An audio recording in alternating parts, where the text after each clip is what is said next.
For whatever reason, there is so much pressure to finish up projects in November.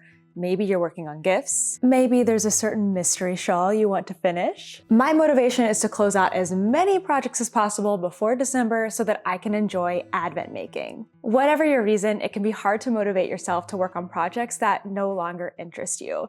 So let's talk how you can get yourself finishing projects again, and if you're better off frogging.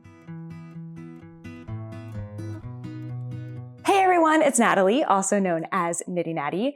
I love to plan my projects. I have over a dozen project planning videos on my channel, and I've learned so much about myself by tracking my projects over the years. Just a disclaimer before we start getting into this that knitting and crochet is supposed to be fun. You are the boss of your projects, and I hope to inspire you with the tips that I share today. There is no right or wrong way to do things, and there is no moral reward for finishing things. So with that out of the way, let's get into the tips. If you're feeling any sort of resistance to a project, it's important to take a step back and analyze what is going on. Are you not enjoying the pattern? Maybe there are barriers to the pattern like errors or new techniques. Are you not enjoying the yarn? Maybe the yarn isn't feeling as good as you thought. Maybe you're not getting gauge, or maybe the colors are not coming together how you hoped. Are you questioning something? Maybe you're unsure if the sweater is going to fit you, or maybe you know you made a mistake a few rows back, you didn't fix it then, and you kept on going. Or have you simply been working on it for too long and now you're bored? If you answered yes to any of those first three questions, it might be time to frog your project, which is to rip it out. Now, it doesn't mean you're going to rip the entire thing out and just erase all of your work, but maybe you need to take a break from it and pull it back a few rows or a few inches and fix something that's bothering you. At the very least, I find it so helpful to take a planned break. So I decide I'm going to take one day off or 1 week off, and I'm not going to feel guilty about not working on that project. I will actually put it away, maybe in a closet, on a shelf, and just allow myself that time to not think about it for a little bit. And then I find I make better, well-informed decisions when I go back to it later. Most of the time for me, it's a questioning issue. I know in my gut that I need to change something about it, but then I just keep knitting and keep getting too far in to be able to go back and fix my error or whatever it is. Most of the time that can be resolved by a mid-project block and try on, and then I'm good to go again. It's amazing how deciding to frog a project or just intentionally setting it aside can be so motivating, because it then leaves your brain space to be creative and work on other things. Now that last question, what if the newness has just worn off? You like the yarn, you like the pattern, everything is going well, but you're just getting a little bored with it. That is when it's time to try one of these next 8 tips that I'm going to give you. We're going to start with the least time consuming, something you could just do right now after watching this video, all the way up to things that are a little more complex. This one is so simple. I mean, seriously, you could go do it right now. And it is to change out your project bag, your stitch marker, whatever other accessories you are using for a project. Hands down, this makes me feel so much more motivated because I feel like I have almost a new project. Not quite, but close to it. I've just done this with my Halloween socks because now we're into November. I am over making Halloween things, but I do want to finish these socks. So I'm trying to reframe these as not Halloween socks anymore. These are my November socks now. And now they have all the new things to go along with it. So I had like a pumpkin stitch marker in. Now I've got this really fun glittery one in here. I got a new project bag, new to me project bag that I haven't used yet. That's super pretty and fun for fall. And I changed everything out. And that made me want to work on this project again. It's simple, but it works. 30 minutes of making. I know this is another simple one, but it really, really works. Sometimes when you really don't want to work on a project, I think in your head, or at least for me, I'm imagining that I'm going to have to work on it all day long. And I'm like, that's not the only thing I want to work on.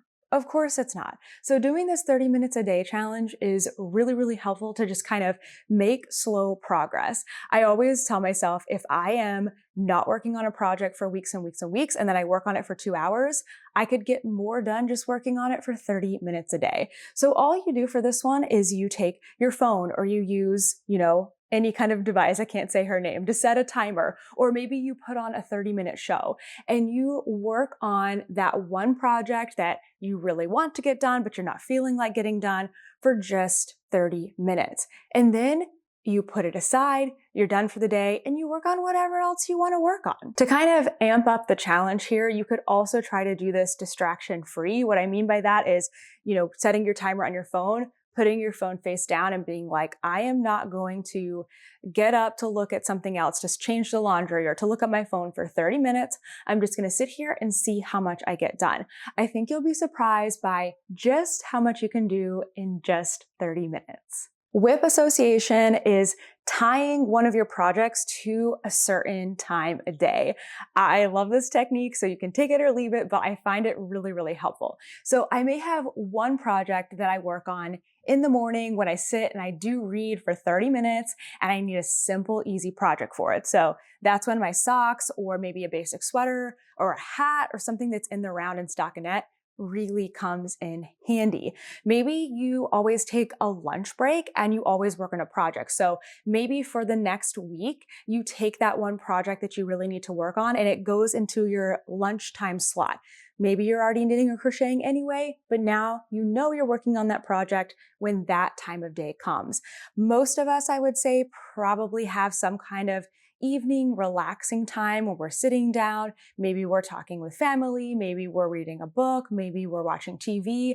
That can also be a really great time to associate a WIP to. So if you have multiple WIPs that you're working on, maybe each WIP kind of has a time of day. Maybe you actually place those WIPs like a little basket by your couch or a little basket by your bed. I used to always get back in bed and read in the morning.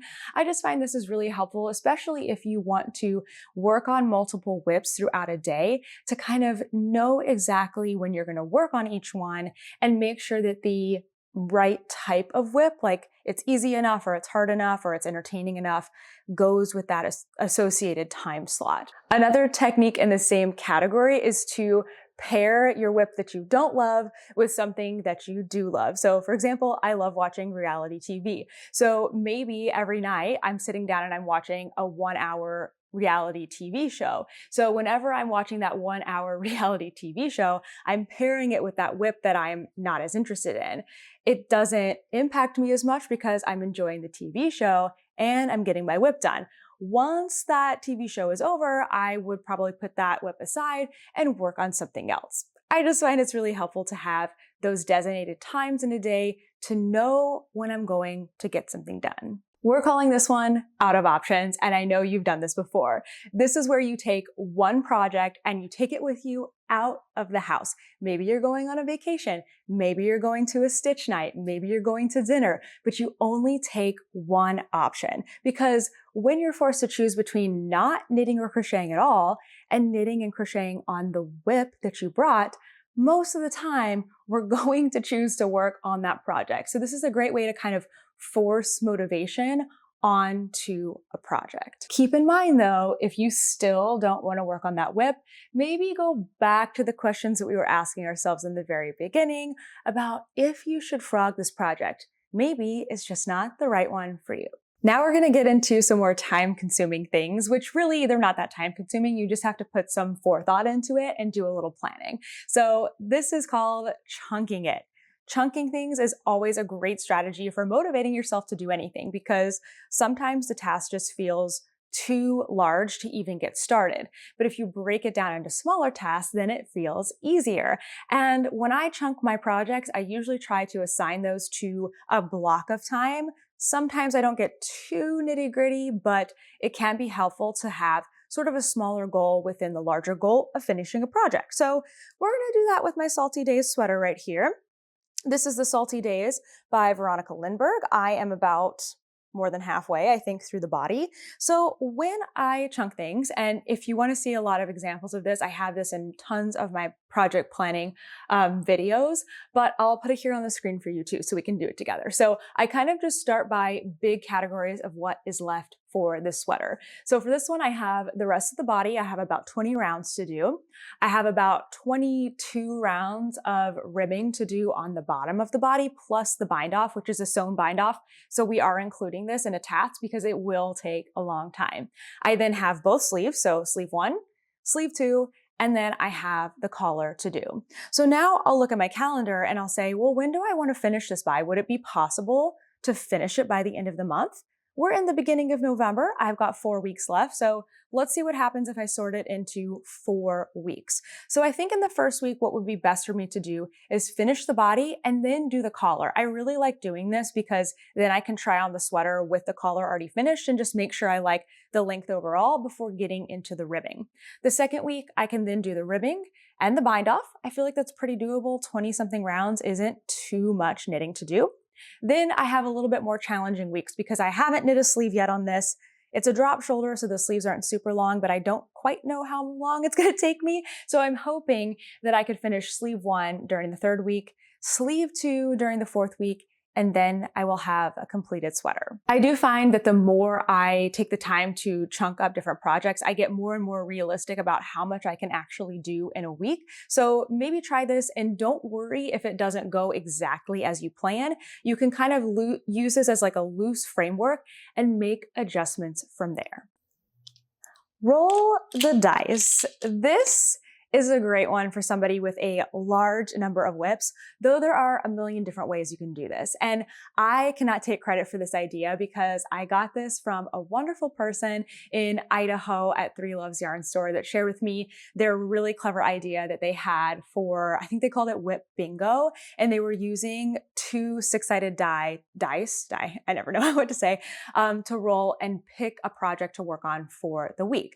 But again, you can do this so many different ways. Essentially, you're going to gather a number of WIPs, anywhere from just a handful, maybe 6 if you're using 1 die, or 12 if you're using 2, and you assign them each a number. So I've got WIP number 1 through WIP number 6. Then you would roll the dice and let the dice decide for you what WIP you're going to work on. Maybe you change your WIP every day. Maybe you work on one for the week, but it's really fun to kind of have a game with yourself. And also I think in doing the prep work of organizing your WIPs, getting them into project bags, numbering them is also a motivation in itself because feeling organized equals feeling prepared a lot of times. And then you can take the brain work out of it by making it a game, rolling the dice, and letting that decide your project. This one is great for a weekend day where you have a lot of time to sit and work on your projects. So we're calling this like a rotation. Basically, you can put on a playlist or maybe put on an audiobook or put on a TV series. Essentially, you're going to put on something that has multiple parts, and every time that part changes, you change your WIP. So let's say I get myself all comfy on the couch here. I've got my socks and I've got my sweater, and I am going to put on Love is Blind on the TV. I'm going to have a marathon day.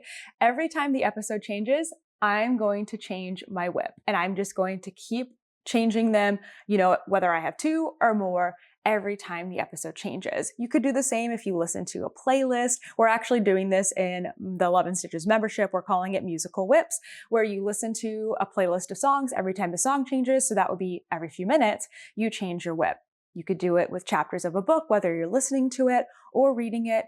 But essentially, you just get yourself in one place, you get yourself cozy, and you decide, I'm going to change every time X happens. Now, be careful when you are having sort of a WIP marathon, as it were. Make sure you're still taking breaks, stretching your arms, getting out to walk around the house or maybe walk around outside, because you don't want to cause an injury by knitting or crocheting for too long. The last one I have for you is getting motivation through other people. I just find that when I have a tedious task to do, maybe like the Italian bind off that I'm going to be doing on this sweater, it's not something that I'm excited to do, right? I don't want to do it maybe while I'm watching a TV show at night, relaxing in my own home. But if I get myself out and I go meet a friend in a coffee shop, or I go to a stitch night at a local yarn store, or just get out of the house in general, I find that the tedious tasks become less so. And then I'm able to enjoy what's around me while still getting through the thing that I need to work on. So I'm including this as the most time consuming one because it's not always easy to get out of the house for one reason or another, but I do find having community helps so much. And maybe if you have some friends that are willing to get on Zoom with you, you can even do this from your home.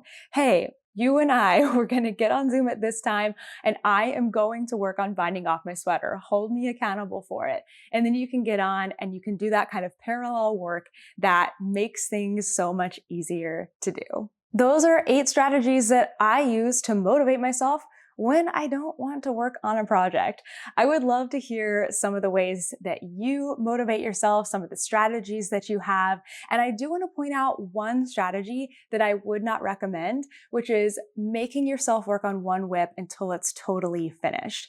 Again, knitting and crochet is supposed to be enjoyable. And I think if you really force yourself to work on just one thing, you're going to burn out and you're going to hurt your hands. So please try to at least get a little rotation in there and a little fun, even if you are trying to finish a million gifts before December. Thank you so much for watching this video. I hope you walk away with a little bit of motivation, and I will see you in the next one. Bye!